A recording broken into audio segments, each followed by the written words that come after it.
broadcasting worldwide from a studio inside global headquarters of RP Enterprises in Kansas City. Hey, gang! Ladies and gentlemen, Papa's home! This is the Papa Ron Podcast File transfer in progress. with Ronnie Phillips and Jillian Gregg. showtime. Holy moly, we've gone more than 2 months without recording another podcast. Like, we're getting more regular. We're more regular. I actually said that. I literally just said we're more regular. Said we're more regular. And it's not from just eating salad. This is going to be a fun one, and it's also going to be a difficult one. It's an old friend that Jillian and I have known for many years from our days at working at Q104, and we're really excited about episode 40 of the Papa Ron Podcast, brought to you by Brown Piercy Cattle Company and Clean AF. We'll get more into detail about them in just a moment, but welcome to episode 40 of the Papa Ron Podcast. Old friend from Nick and Jake's, Kevin Timmons. Wow. And the crowd goes wild. What an intro. What an intro.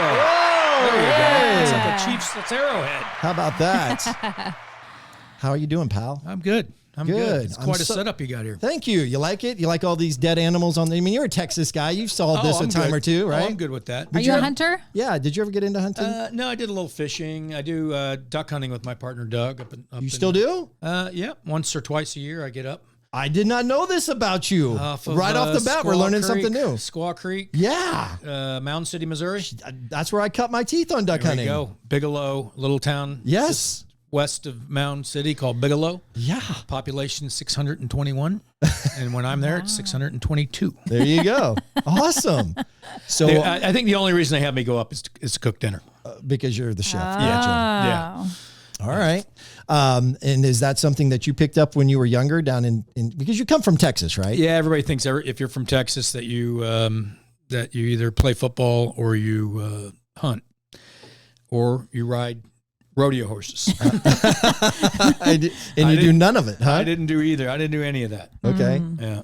So let me kind of set this up. Obviously, aside from you just being a good friend and you're, got a lot of great stories outside of what we're, going to ultimately talk about. One of the reasons and the biggest reason why you're here is to kind of discuss mental health, depression, anxiety, suicidal ideation, because you had a tragedy in your life a few years ago with losing your son, Nick. And so we're going to dive into that just a little bit. But I kind of alluded to this earlier, where we met you from our days working at Q104, and then you became a friend of the cowboy, Mike Kennedy, and started doing a little advertising and promotions with Q104. We had lots of singers and stuff out at Wil Jenny's. Wil Jenny's. Yeah. So whatever happened? Why? So Wil Jenny's, what happened there? Well, we kind of effed up the first year. We didn't have the right menu. And we had more of a Mexican menu, and we didn't really dive into the barbecue the way we should have. And we knew we were good at barbecue, but just felt like everyone up here did barbecue. Right. Mm-hmm. The theme was steaks, Mex, and barbecue. Okay.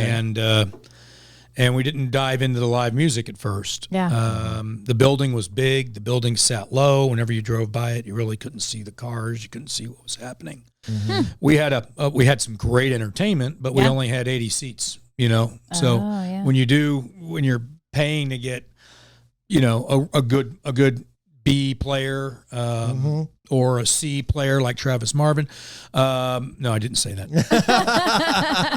Travis started at Wil Jenny's, his first ever gig, and when he was playing, he had the words on the little iPad in front of him. Yep. And so I was sitting with Mike Kennedy, and after his first set, he walked over and I said, "Hey, Travis, I want you to meet, this is Nikki Pace, and this is Mike Kennedy." And Travis goes, "What? What the hell?" And he pulls me aside. He goes, "Why didn't you tell me Mike Kennedy was going to be here?" And I said, "What would you have done differently? Learn the words?" And ever since then, I've had a brotherly relationship with him. Yeah. That's hilarious. But he's done very well. He's done very well. Good friend. So Wil Jenny, it was right next to Nick and Jake's. Yeah. How long was Nick and Jake's open before you started Wil Jenny's? About 7 years. Okay. So what was the concept or the idea behind opening up a second store? We thought, it'd be easy kind of for me to manage both at one time, kind of sharing a parking lot. We had some great events. We had some great food. We finally figured the menu out, finally really figured out, how to bring Texas barbecue up to Kansas City. People in Kansas City were starting to get behind it. The building was enormous. The taxes on it, the rent, and it wasn't built very well. There was just always, every single year, there was just huge maintenance. And just to give you an idea, the day that we closed Wil Jenny's permanently, that following week, Nick and Jake's was up 35%. Wow. So we were cannibalizing ourselves. We knew we were, but we didn't realize to what extent. Yeah, that's a big number. And honestly, both restaurants are sitting there doing good, doing above average, but neither of them really making any money. And we were just killing ourselves. I mean, really, literally just rolling our sleeves up every day and never taking a day off. Finally, Nick and Jake's is our brand, and that's where we're at. Very successful. Let's go back then before what you alluded to earlier. You come from Texas. What brought you to Kansas City? That site. So I was in Atlanta doing a upscale restaurant called Jody's Oak Room and the Tavern at Phipps. If you're from Atlanta, I had both. I was a general manager, and my favorite hangout place was about a mile from my apartment, Digger's Sports Bar. And that's where I met Doug Watkins, the hunter, the Goose Lore Lodge, Bigelow. Yeah. Doug Watkins. So Doug, and he had a great, it's very similar to a Johnny's, great food, great sports, clean, just very well run. And mine was white tablecloth. And we said, why don't we dip your chocolate in my peanut butter? At the time, he wanted me to work for him. And I said, I don't really want to do that. I got other things I wanted to do before we get together. And I ended up in Chicago doing a real upscale, like I had to wear a suit every night to work. Place out in West Chicago, big steaks, big wine list. Kevin Costner and Jack Nicklaus, the golfer, and Robert Wagner were all partners in this place. So it had a lot of money behind it. Kept in touch with Doug. At some point, I realized what a successful restaurant can make. And after about 3 years in Chicago, we just kept in touch with Doug.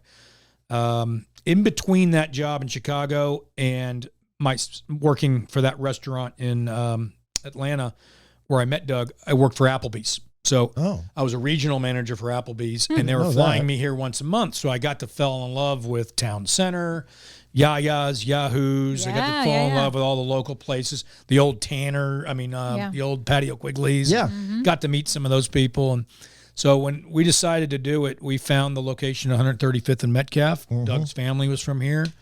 They bought the land, built the shell. I had saved some money, and Doug and I went in as partners on the concept. So that's how we ended up here. Wow.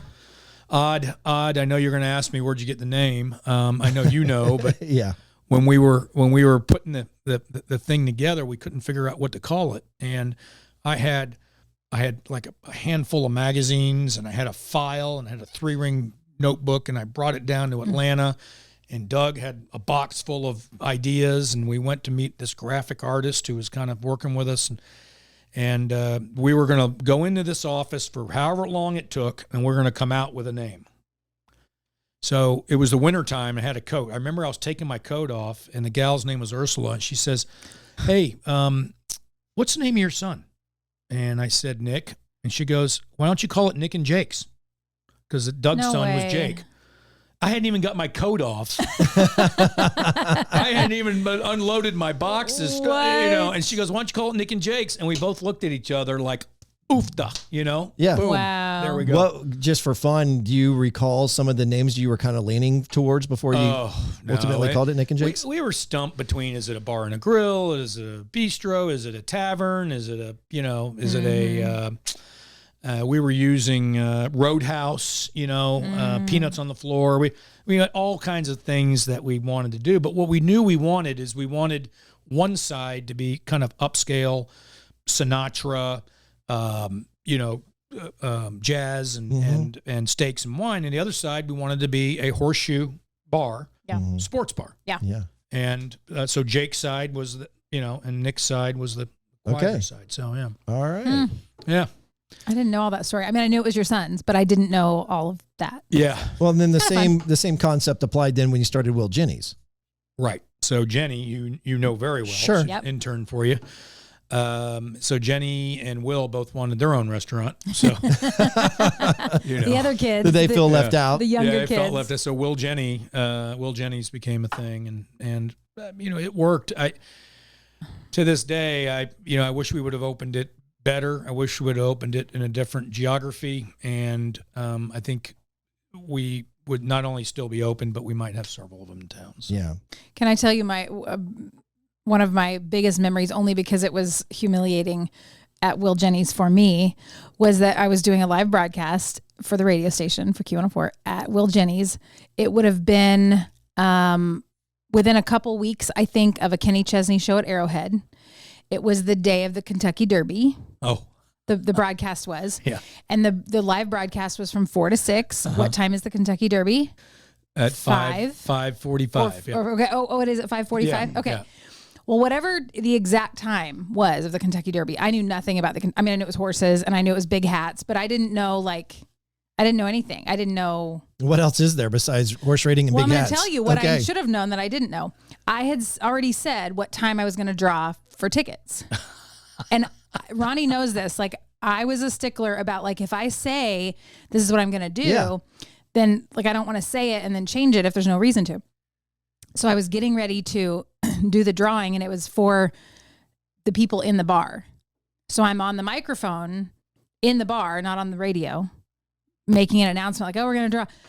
While the Kentucky Derby, they're like getting ready to, what do they do? Shoot a gun to start it? I don't even know. Like blow a horn? I have no idea. There's a trumpet and they I don't know. load in. But and, this yeah. lady, I can still see her like death stare face at me, was like, can you just wait a couple minutes to do this? Like, we're trying to watch the race. And I was like, sorry, no, because I didn't know that the whole thing lasted like 90 seconds or Right. 2 minutes or Yeah. something. And I'm like, Yeah. I'm thinking like football game, like, or NASCAR race. Yeah. Like, I have no idea this whole thing is over in 2 minutes or less. I remember this, and it was also Cinco de Mayo.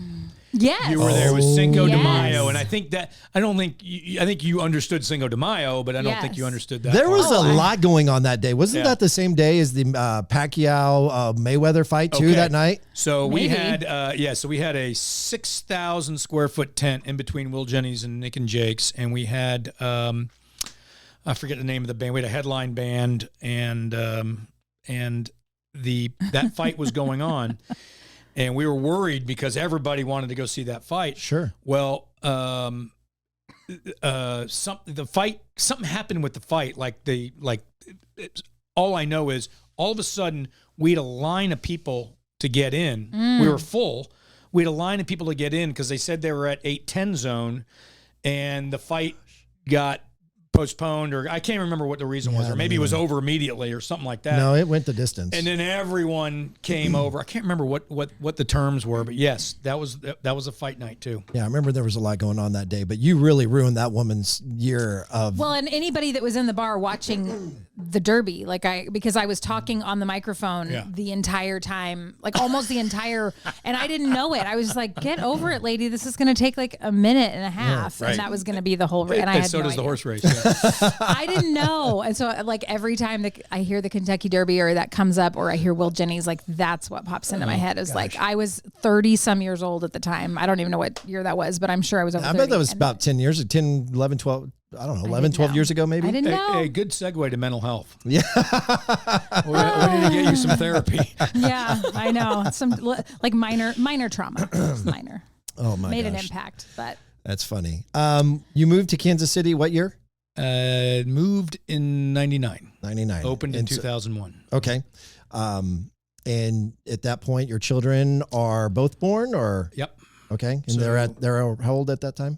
Jen was probably 7 or 8, and Nick Okay. would have been 4 to 5. Okay. Somewhere in there, yeah. Wow. So that's all they knew was the restaurant business, and Nick being 4 years old, all he knew was Kansas Yeah. City, right? Yeah, it's one of the best Nick and Jake stories of all time was about a year before we opened, and we were just started excavating, and they, how they excavate and they make a big mountain of dirt. Yep. So I was in town buying a house, and I brought Nick over to look at the site, and Doug was there and Jake was there, and Nick and Jake run up climbing up to the mountain or throwing rocks, and they're climbing up and rolling down. They're climbing back up and rolling down. And Doug and I are sitting there talking. We're talking with the contractor, and then Nick and Jake come running up to us, and they got dirt all over in their fingernails and their face, and and they go, "Dad, this restaurant's going to be great." Oh my gosh, I love that. They were right. Yeah. That's right. It's not just going to be a mountain of dirt. Although sometimes gosh. it's a mountain of dirt. So Obviously, family business. I remember all the things that we were doing out there, and of course, what we were doing was mostly with Wil Jenny's, but the kids were always around. And so was there any desire for either one of them to kind of follow in Dad's footsteps? Well, Jennifer is now running a good part of Nick and Jake's. Good for her. The marketing, the training. She's a digital media genius, and she's responsible. Well, I'll tell you what, during the pandemic, we had a human resource person, and we're like putting the brakes on everything. She kind of got us started into the pandemic, and we really didn't have a need for her. My partner, Doug, went behind my back and hired Jennifer. Jennifer was a digital media manager she was a digital marketing manager for P&L District for all 10 restaurants down there. I did not know that. So she was running that. They laid her off. Right, because everything was closing. Right. Yeah. Doug hired her behind our back, and then she brought us into touchless payment. Yeah. Ordering online. Yeah. All that stuff. And it was awesome. And she really did a great job, and she's still with us now. And then now Jake got an accounting degree. He got a I think a master's in accounting, and he's working for one of the big accounting firms. And Good. maybe the two of them come back together someday and run it. That'd be really cool. We'll see. We have roughly an hour with you, and we're already 17 minutes into this. So I want to be able to get into the meat of this. And I'll be honest with you, KT, Jillian and I, since we've been doing this, we strive to say a prayer before we do each episode. And we did that before you came today. And one of the things that I prayed about, and I had shared with Jillian before we prayed, was that I was a little bit nervous. And I don't typically get nervous. The last time I was nervous like this was when I interviewed Greg and Missy Smith, the parents of Kelsey Smith, who was abducted and murdered several years ago. And, the reason for my nervousness is obviously not just because of the sensitivity of the subject, but also because of our friendship, and I know that you had said coming into this conversation that, you're open to speaking about everything. But if I get locked up in my words or questions, just know that I want to ask the right questions. And it's mainly wanting to ask the right questions because I want the right answers to be beneficial to those who could potentially be listening. And that's the whole purpose of this podcast. So let's dive into it. You lost your son, Nick. How long ago was that? So 2017. Okay. So. You lost him to suicide. Mm-hmm. And I guess let me just start off with the first question being, did you see signs? Was there signs there prior to this happening? Well, of suicide? No. Or just depression and the things that were associated? Yes. Okay. Certainly he was abusing substances, mostly alcohol, but we didn't think any different than any other college kid. Although he had a couple brushes with the law, which not every college kid has. So he's got that working against him. He all the way through middle school, when I used to have conferences with the teachers, I can remember 2 times in middle school, the homeroom teacher got all of his teachers together, and it's not something they normally do. Normally when you have conferences, you go from room to room. Yeah. But all of them wanted to talk about Nick at the same time. And he was a little disruptive. He certainly had ADD. He certainly had, attention deficit issues. Mm-hmm. He wanted to be the class clown, and he was. One of the times when all the teachers were leaving after they, told us everything, the math teacher comes up to me and says, "Listen, I'm just going to tell you this between you and me. if I had to start a business and I had to pick one person in this entire school to be my salesman for that business, it'd be your son. And I mean that. And he's an incredible kid. But we knew he had depression and anxiety. We worked through high school with med control. And at the time, that's what it was. It was med control, and I wish it was different. He was seeing a psychologist who could, and a nurse that could prescribe meds, but they really weren't peeling the onion back and really digging inside, knowing what was really getting at him. And then, as high school was finishing up, my wife at the time and I separated. He spent time in both houses. He kind of played each other against, that you've probably heard that story before. Yeah. And, he'd spend weeks at a time with me, weeks at a time with her, and decided he was going to go to Johnson County Community College instead of jumping in. He went to community college, did okay. Then he went to KU and did miserably. He partied with all of his friends, wasn't going to class. He pulled out, and sure enough, we're seeing signs of now there's substance issues with anxiety and depression, and that's not good. He he had some self-confidence issues, although that's surprising to hear based on what the teacher's saying, that he was so confident and was like a good kid and with a kind of a salesman personality. Yeah. No, the problem was a lot of his friends were excelling. They were excelling in whatever they did, and he wasn't. So I think it was affecting his confidence. Gotcha.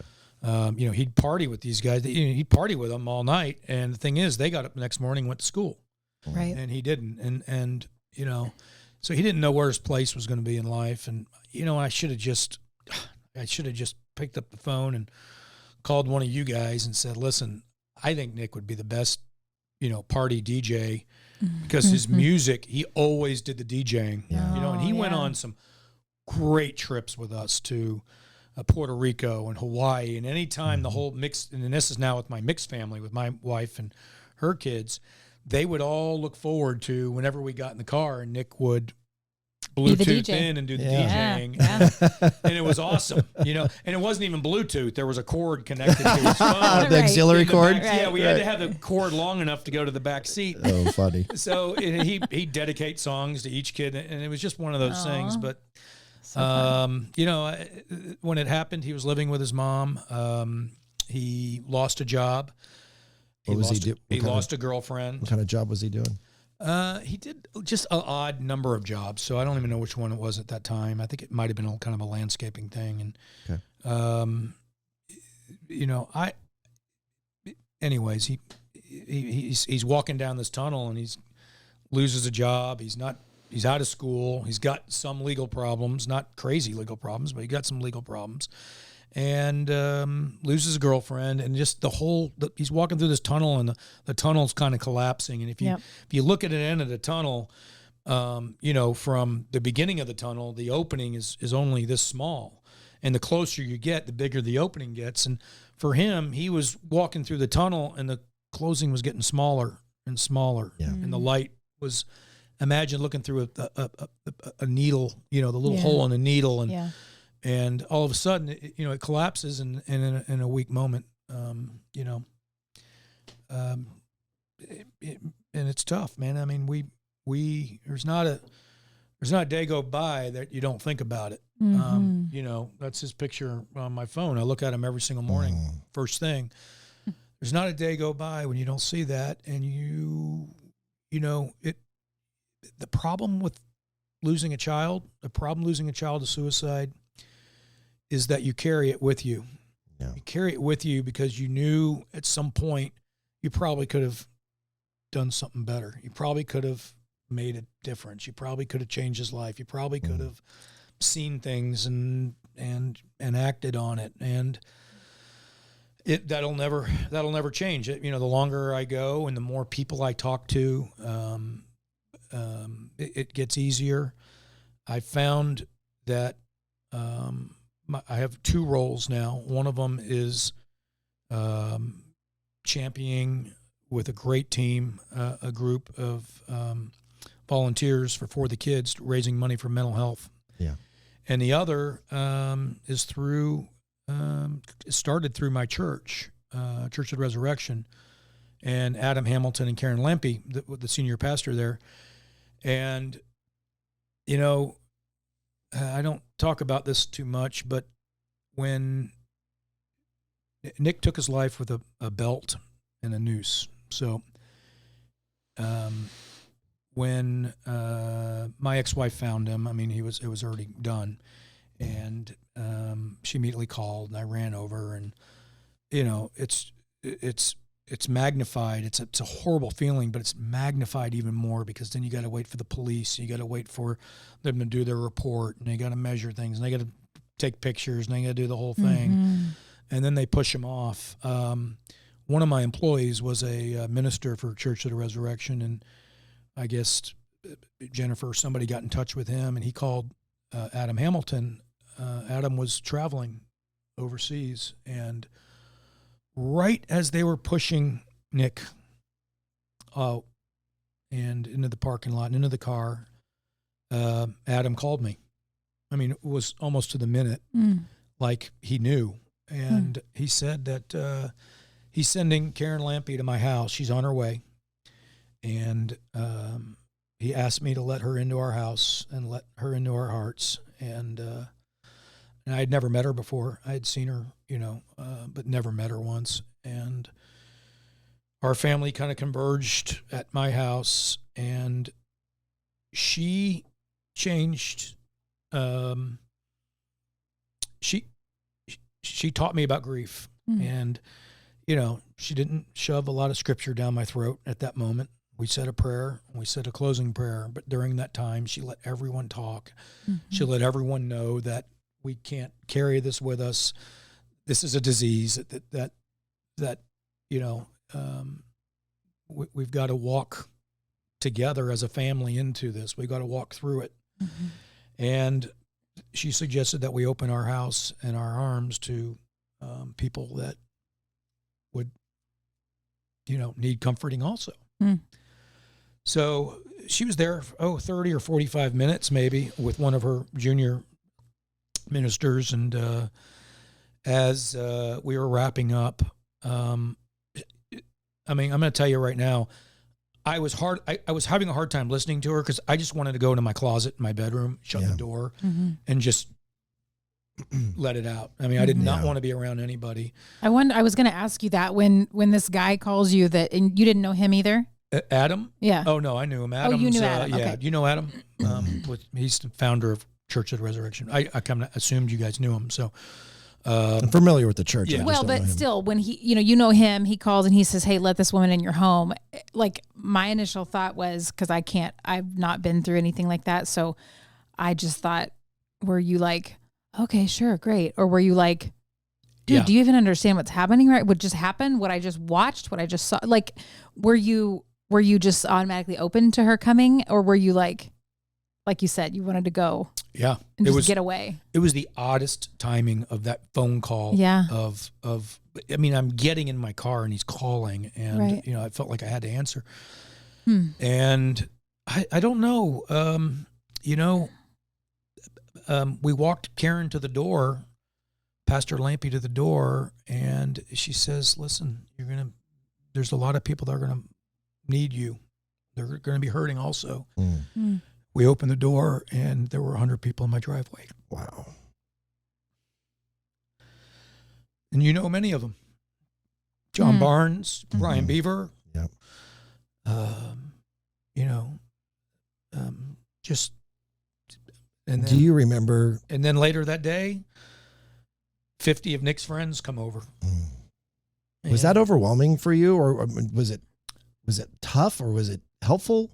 Or is it maybe a combo of both? I mean, I'm trying to understand what that emotion would have been like. It was tough. It was overwhelming, but I'm trying to think of what it would have been like if she didn't come over to the house. I'm trying to think of which, you know, she gave me a direction. And if I had a different direction, who knows? I might not even be sitting here talking to you today. I got to be honest with you. I might not even be talking to you today. Adam called partly because he knew me and knew my family. Yeah. But Nick was the 6th suicide in 5 weeks in their congregation. Wow. Now it's the biggest congregation in Kansas City. So, but when Karen did that funeral, it was the 6th funeral in 5 weeks for suicide. Adam and Karen had called me and a couple of the other recent parents, and we had asked us to get together, and we did, and then we set up a grief group within the church, and I mean, for a year and a half, every Thursday night we would attend this, and every single time I didn't want to go. I did not want to go. The same thing. The same feeling. I didn't want Karen to come over my house that day. Yeah. I didn't want to go, but every single time, and usually my wife Annie and I would go together every single time. From the moment we leave the parking lot to the time we got home, I couldn't stop talking about it. Like, it just creates, the more you talk about it, the more you experience other people's losses. And then comes the part where for the last 6 years, I've been, along with, the For The Kids and mental health and raising money and Children's Mercy Hospital and all the things that we're doing on there. I think my biggest personal role is in helping others grieve. Yeah. And I don't look forward to that call. Oftentimes it just starts with like Adam often will send Annie and I a message that, hey, we lost somebody in the congregation, so-and-so, and he'll get us an address, and I'll just, from Nick and Jake's, just bring food over to the house and let them know that I'm available. And oftentimes they call back, and we'll end up having coffee, or end up just talking and letting them talk. And, I never had professional therapy. I was going to ask you if you have. No. And I don't know that I really needed it. Believe it or not, I don't know that I needed it until recently. And I think that the grief group with all of the parents there were 100 people at the first meeting, the grief group meeting, 100. Wow. And these are people that were grieving from years. They opened it up, and there were people that were grieving, and it was all suicide, but from 10 years earlier.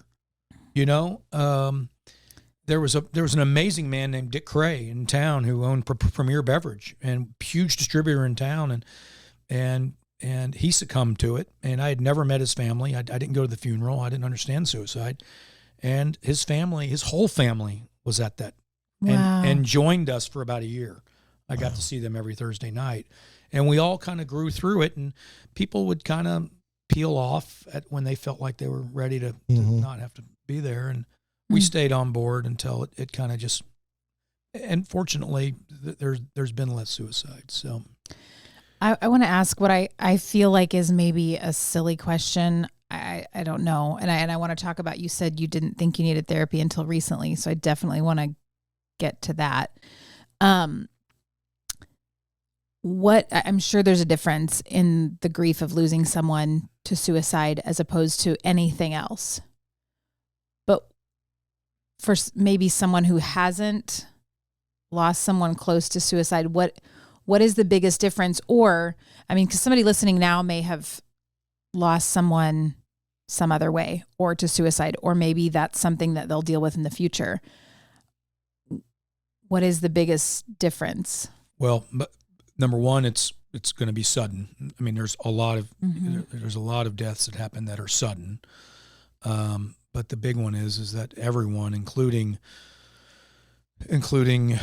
old girlfriends of Nick's and his buddies that came, and every single one of them felt some sense of guilt. Like we knew Nick wasn't right. We knew there was something, and didn't do anything about it. And that's where, there's still a stigma. There's still a stigma where we can't talk about this. Yeah. But in 2017, there was a stigma where, they may have seen signs and I may have seen signs in Nick, but there was such a stigma that, well, that'll never happen to Nick. He'll never do that. Yeah. And, I hope that parents out there understand that it could happen. It Right. could happen. And Right. over the silliest of reasons too. And then the follow up on Jill's second part of that question is not knowing that you needed therapy until recently. Was there a certain event or something specific that happened that kind of allowed you to come to that realization? Yeah. I really haven't talked to anybody about this except my wife. And I talked to Ryan Lefebvre about it yesterday, Jill, because he knew there was something going on, and he called me on his way home from an event that we had. And Ryan, so I told Ryan that 4th of July weekend, we were invited down to Beaver Lake with 8 other families from our old neighborhood. Mm-hmm. And we had went the previous year. There were a lot of kids there, but we were only there for one day. And and there's 3 houses. They're all big houses on the lake. There's 2 next to each other and one around the corner. And these people opened their houses to, let's get the whole neighborhood back. Yeah. So A reunion of sorts. a reunion. Yeah. And one day is really about, cooking barbecue and sitting out on the dock and telling stories and drinking beer and boating and sea-doing and letting. Yeah. And then the next day they actually have games and competitions where the families compete against each other. Mm-hmm. And so we brought, the only one in our family that was available was little Josie. She's 16 years old. So we had one, but every other family had 2, 3, 4 kids. Mm-hmm. And on the dock the first day, it's becoming apparent that every one of those kids who are now out of college or finishing college or getting their MBAs or becoming nurses, finishing nursing school, or working for finance companies, working for investment companies, all successful kids. Mm-hmm. These were all kids that would have been Nick's age or even a little bit younger. Wow. And it hit me like a ton of bricks because Nick wasn't there. And I left without even telling my wife because I didn't know I just felt like I needed a moment. Well, it was an hour and a half later where I was sitting in my bathroom of the room that we were in and just uncontrollably on and off crying and shaking and shivering. And it was like that moment there that I missed him more than ever. But it was a moment where I said, I need to take care of myself. And I feel like I'm giving, I'm always giving, I'm giving. And that's part of I even took a test, you take these personality tests and I'm a giver. I mean, that's one of the things I am. But I need to take. And oddly enough, Ryan Lefebvre wrote this book, and I know at some point you're going to read it. It's sitting right in front of you here. Yeah, we had him on our podcast twice. Yeah. But Well, he Ryan- didn't bring us a book. No. I will Yeah, say, that's pretty Ryan, cool. in case you're listening, Yeah. I didn't get the book till I went to Kevin's Yeah, I charity knew he event. was. I knew you guys knew him. Yeah. But he had a similar experience, Yeah. and Yep. he outlines it in the book, and so I had kind of just mentioned it to him, and he felt like there was something wrong. So he called me, and we talked for about 45 minutes yesterday, and he and we're looking. My wife is knee deep in mental health too. I mean, we're just taking care. I tell you what she did was great. And she sits on panel. She's on the steering committee for Johnson County Mental Health, Friends of Johnson County Mental Health. Okay. And she immediately put Josie and Ella, who at the time I guess may have been 10 and 13 years old when we lost Nick. She immediately put them into therapy. She interviewed 2 or 3 people, found someone she liked. Immediately, within 2 weeks, they were seeing someone and didn't wait. And it was really incredible. My wife sat on a panel. There was 400 or 500 people at this panel, and she's on the panel with all the big insurance companies. And it came to the closing, and she talked about how she had put her girls into therapy, and that one advice she would have for parents is, with all the external things that kids have to worry about and teenagers have to worry about with these damn gadgets, for sure, and all the bullying and all the porn and all the things you're exposed to, and the lack of interpersonal relationships you're having. Yep.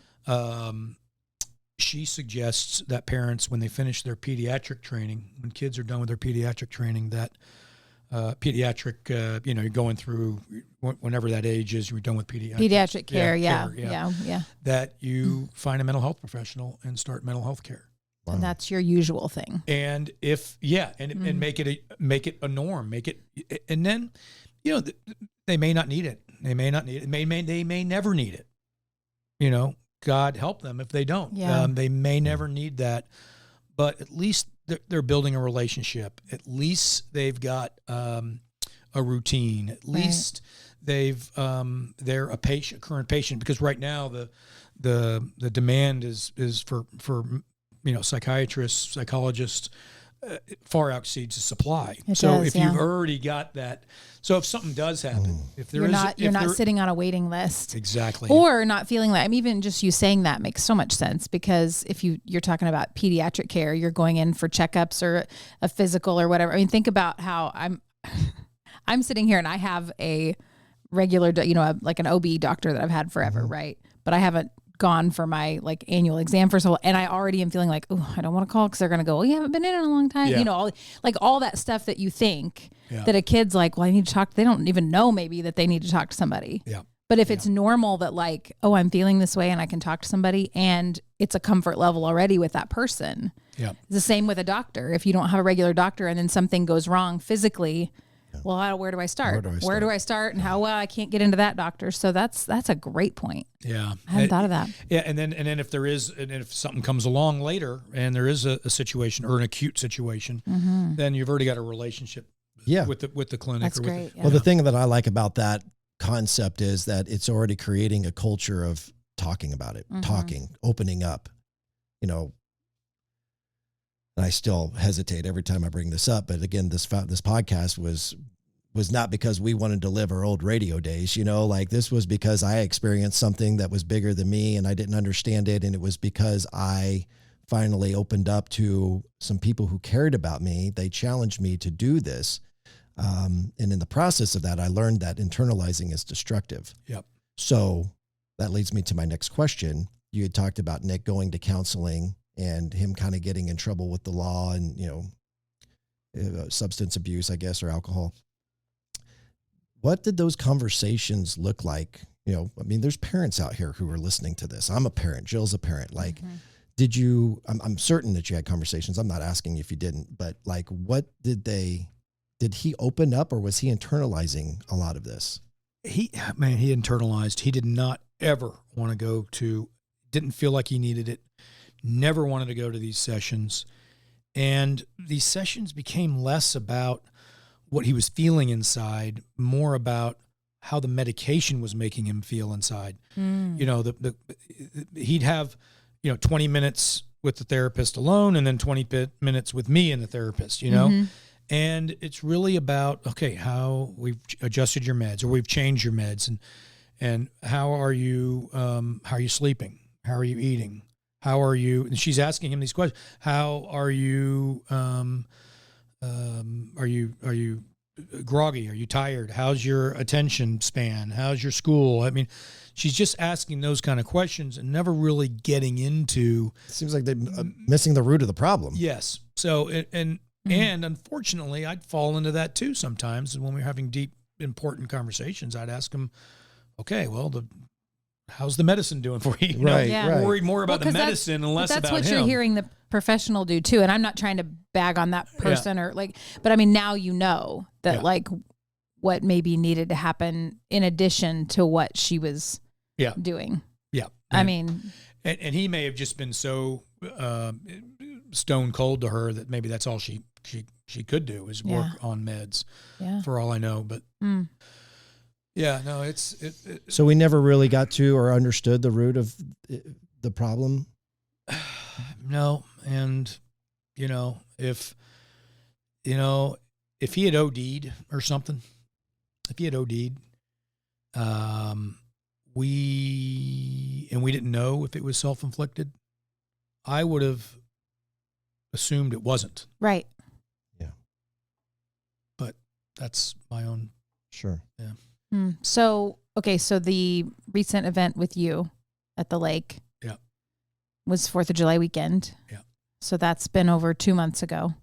So have you done anything different? Have you? Well, you just talked to Ryan the other day about this, right? Yeah. Well, but I mean, as far as like something regular. Well, we haven't found a therapist. It takes time. I know. Sure. You can't just jump right into I know. finding a therapist. That's so we've been true. kind of asking around a little bit. I did talk to Ryan about that specifically yesterday. What about your church? Well, that's been the best. Yeah. I mean, do they have counseling services in the church? I mean, a church that size, I would imagine they would. That's a good question. The grief services were great. Once again, I ended up probably being more of, I felt like if I could make people feel better about themselves, that it would make me feel better, and it did. Right. Yeah. Only short term. It's not, it's all peripheral. It's Right. all on the outside. Yeah. It's not really deep inside. So, I think that the sheer fact that I was able just to talk to my wife about it. I mean, as soon as we were leaving the lake, imagine both car doors closing at the same time. We're not even out of the driveway to pull up the dirt road, to get onto the highway, to head back. I said, okay, I'm ready to talk to you about it. And that's the first time I've ever really had that kind of conversation with her. I've always kind of, I had friends that I thought were helping me when I first started. You might know them.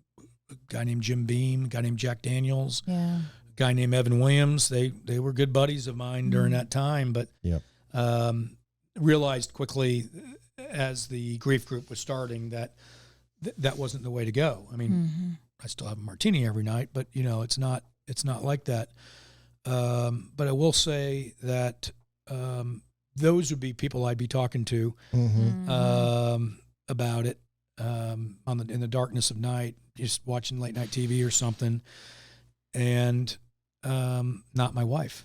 Yeah. And so ever since we've had that conversation, I think we've been able to talk more. I think just having it happen, Ryan talked about triggers. Ryan talked about triggers of when he was in his darkest day, and when he hears music from those days, it triggers him. Yeah. So I told Ryan, I said, grief is a sneaky MFer, and that trigger of seeing all those kids successful, it blew me away. And man, can I ask this? You've obviously said that you felt triggered because you saw them and that brought back his memory and that made you miss him. But this is a tough question to ask. Have you forgiven yourself? Because you talked about the guilt as a parent and the things that maybe you could have done or done differently. Do you still carry guilt, and have you forgiven yourself? Boy, that's a good question, and that's a very direct question. Nobody's asked me that, and I don't know if I know the answer to that. And I'm sorry if it makes you uncomfortable. No, man, this is a really strong question, because I don't know the answer to that, Ronnie.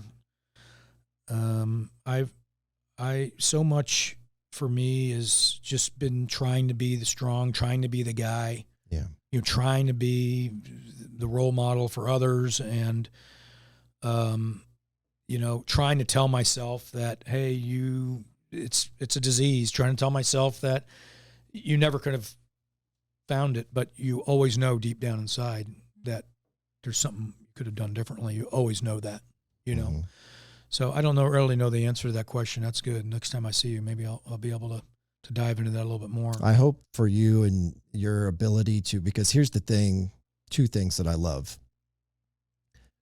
One, thank you for being here and talking about it, because that's huge. You even talking about what happened over the 4th of July. you can possibly internalize that, and it's just going to perpetuate the problem. The fact that you are talking about it, as uncomfortable as I'm sure it is, because even when I talk about my stuff, it just wrenches at me. Yeah. So I appreciate the fact that you're doing that. And then what you're doing with the organization, the foundation for the kids, that is so huge. They need the best version of you for you to be able to continue doing good work in that. And in order for them to get the best version of you, you've got to forgive yourself. Yeah. You've got to go, do the little things that are going to make Kevin healthy. Yeah, you got to fix yourself. And that's me as a friend talking, who's gone through some dark stuff too, right? Like, I mean, I'm not a counselor. I am not qualified in many ways to be giving any kind of professional advice, but as a friend who loves you. Yeah. Well, the reason when you go on a plane and you're going through the rules before takeoff and they tell you to put the oxygen mask on yourself before your child. Yep. I mean, there's a reason for that. And I thought I was doing all the right things, and I think I've done a lot of the right things. But, Sure. But and this may just be it used to be the trigger was when I made pancakes in the morning. Nick loved pancakes.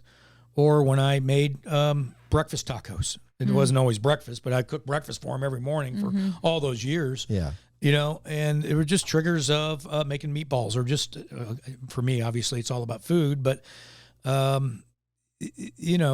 was a Sonic on 151st and Antioch that I almost kind of dreaded to drive by, because we stopped in that Sonic and after every baseball game or baseball practice, and we'd sit and we'd hammer a coney dog and have a drink, and we'd just sit and talk in the car, and it was, I look at that Sonic. I don't look at that Sonic as a Sonic. I look at it as, that's where we used to hang out. So isn't that crazy how quickly a place that held, like, you didn't, like, when the memory was a good memory, you didn't realize how strong it was. Yeah. You know what I mean? Same with a song. Like, you can be like, oh yeah, man, we loved that song. But until it changes, until grief changes it, you don't realize how powerful it was, like the power that I had.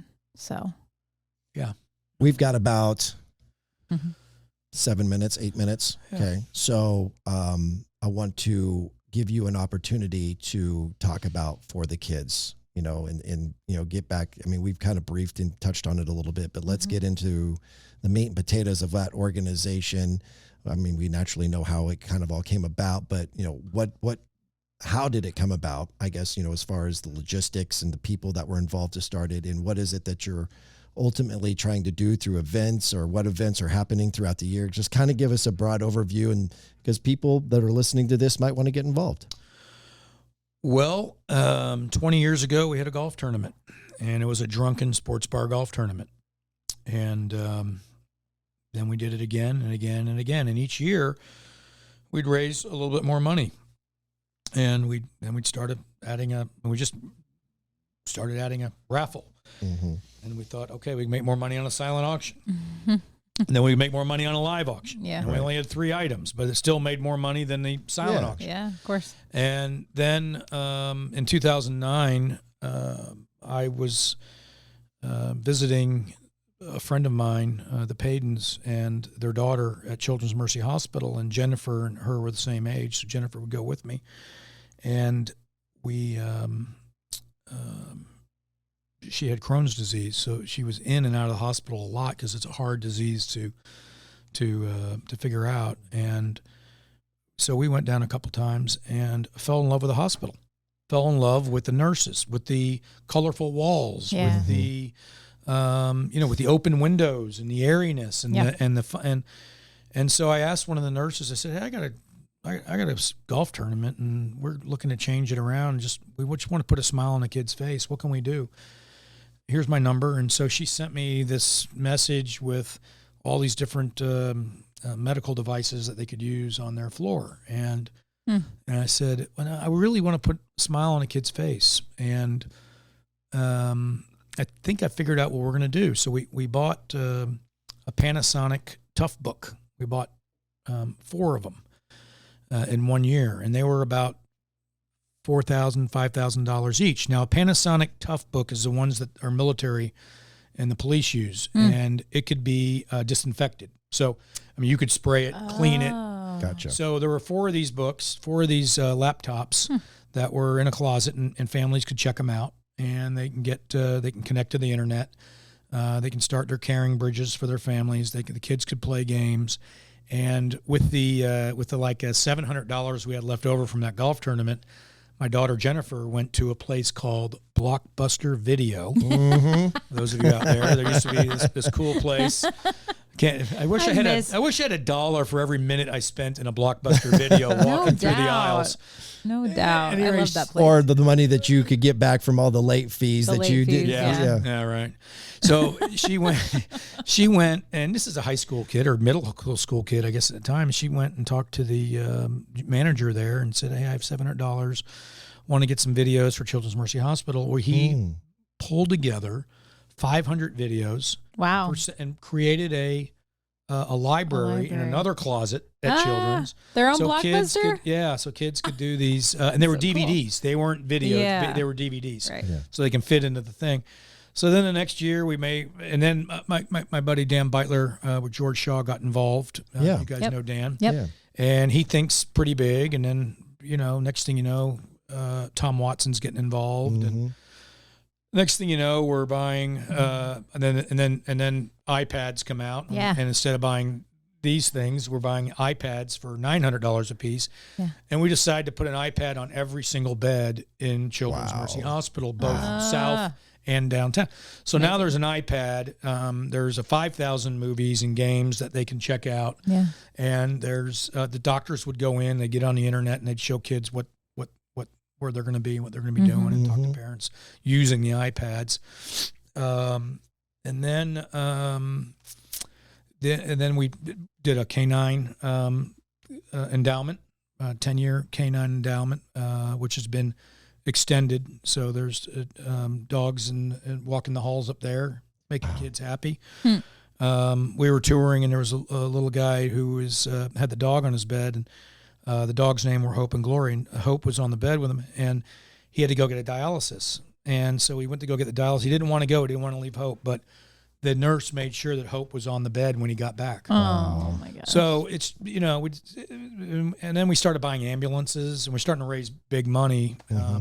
We bought 3 ambulances in 2015, 2016, and then we lost Nick and pivoted to mental health. I can tell you that we're no longer a drunken sports bar golf tournament. As you saw the other day, we're a full-on foundation. We have an executive director. We have hundreds of volunteers. We do events throughout the year. We have an event coming up in October. It's our golf tournament. We play on 2 courses. And we've got a full entertainment package in the morning before they go. Kids from KC Acapella and sing a couple meaningful songs, and then we kind of do a little housekeeping on what's going on with For The Kids and tell them where the money's going. And then afterwards we have an auction, and we have kids come out and sing again. This year, and Tom is, and George Brett and David Faraday twice. Wow. David lost his son the same year we lost our son. So David is a part of us. And Bill Self last year and this year are hosting the auction. Nice. So Bill's bringing 4 of his players out, and after the auction, he's going to do a panel discussion with his players, talking about their mental health and talking about how they balance their gadgets and their electronics and their social media with their families and their lives and their education and what things are going on with them. And they're preseason number 1, so that'll be just a pretty cool event. But the auction's big. We raised $1.5 million last year for the tournament. Unbelievable. And the year before is 1.2.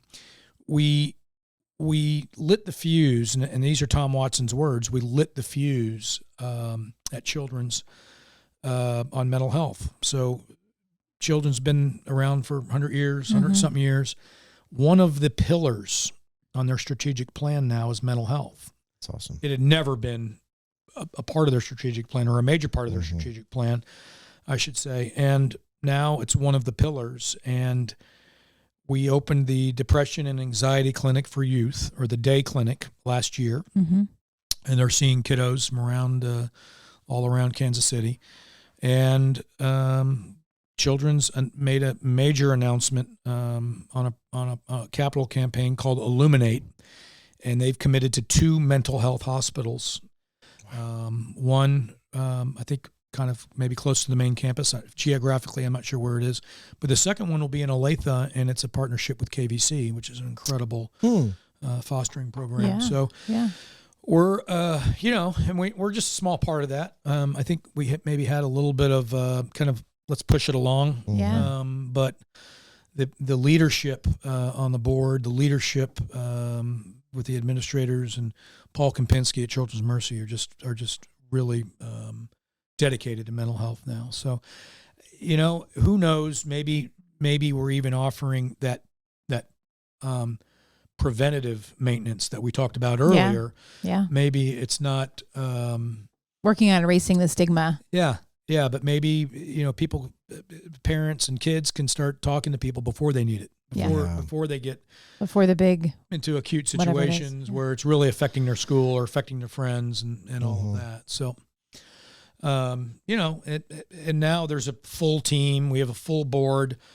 I serve as the vice chair. We recruited John Barnes to be I love the how you chair. said recruited. We did. He actually came on the board and helped us with the strategic plan, because he's just great with that stuff. Sure, Yeah, he's really great, good at that. And true story, his main home is in Dallas, and he came to a meeting and he sat with me before the meeting, and he says, "Listen, I'm going to be resigning at this meeting."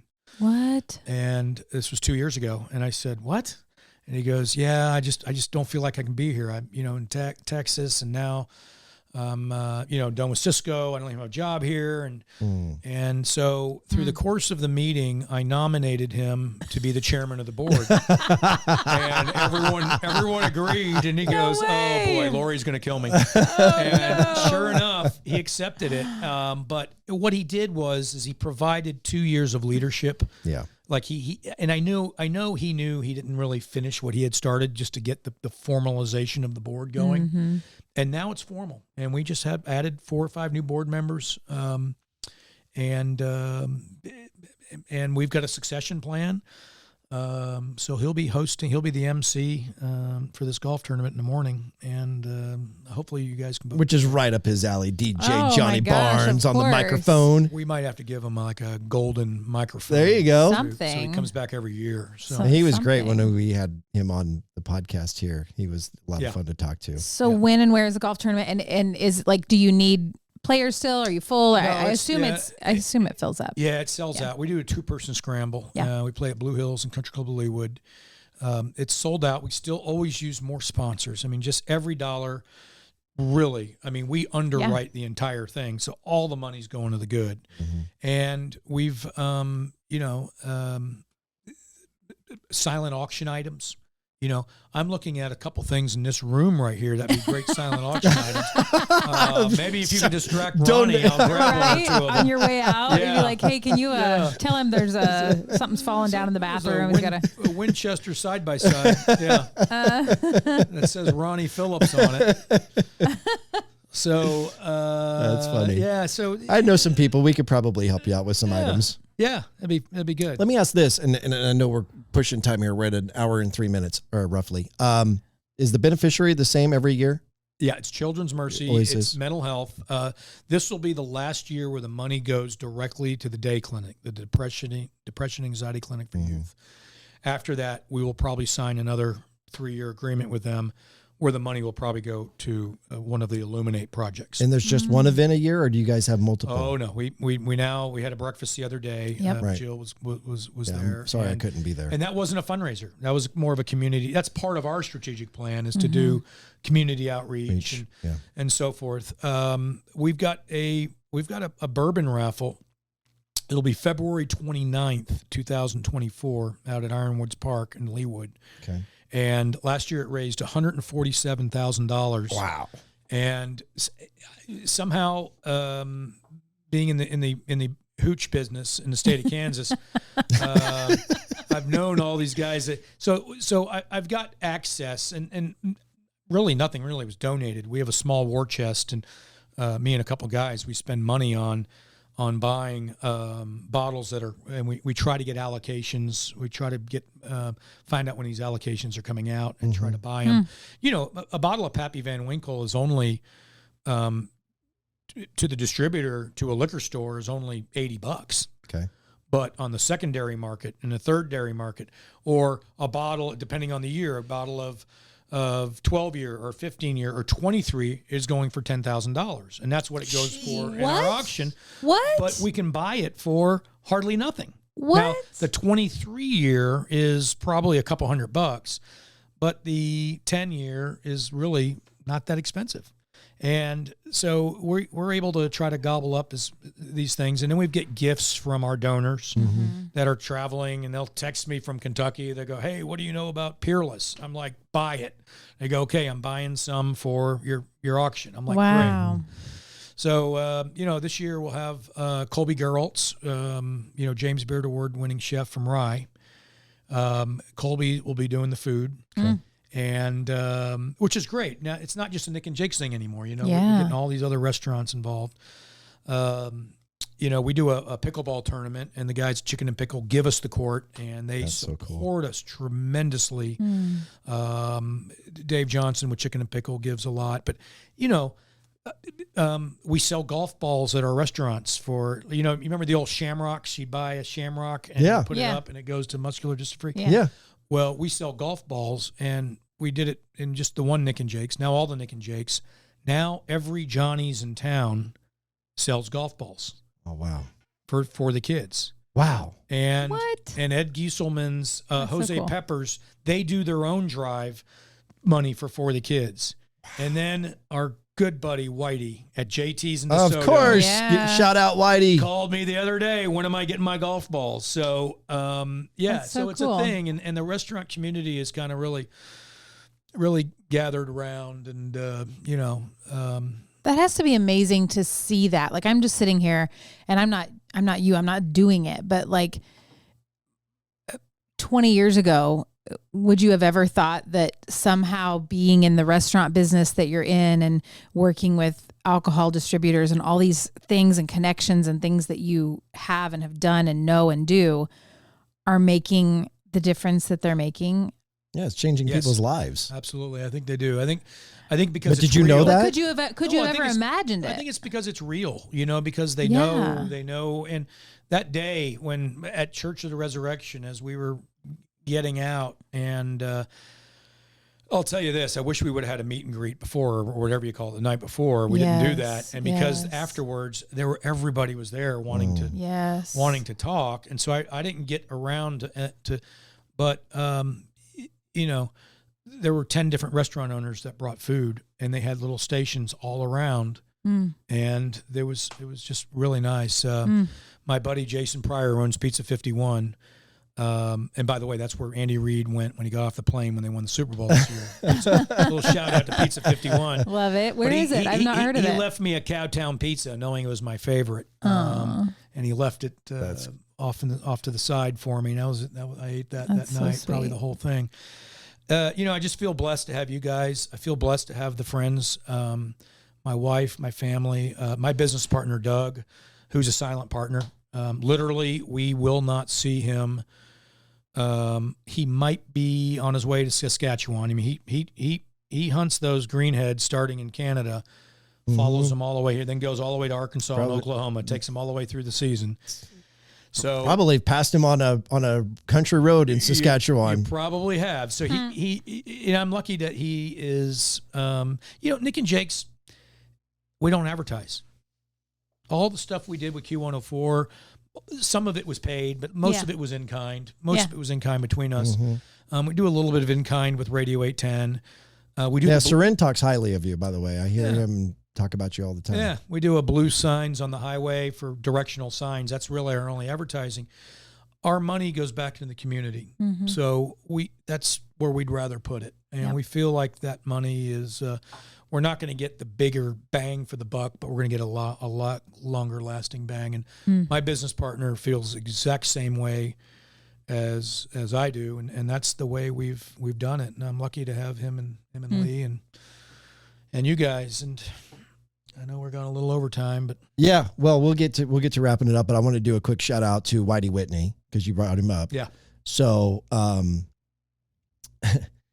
first of all, I was surprised when he told me at Mike Kennedy's stage dedication at the Power and Light District a couple weeks ago that he's listened to the Papa Ron podcast. Okay. Because I realize it's not for everybody. I mean, there's some topic, we'll have Trent Green on or Louis Aguiar, and some other sports things. So it's not about mental health all the time, but there is a faith-based foundation to this podcast, and we definitely talk about difficult things. And that was, again, because of my experience. So I guess I was a little surprised that Whitey had told me that night that he had listened to it, but then he quickly turned and said, "You really need to have KT on."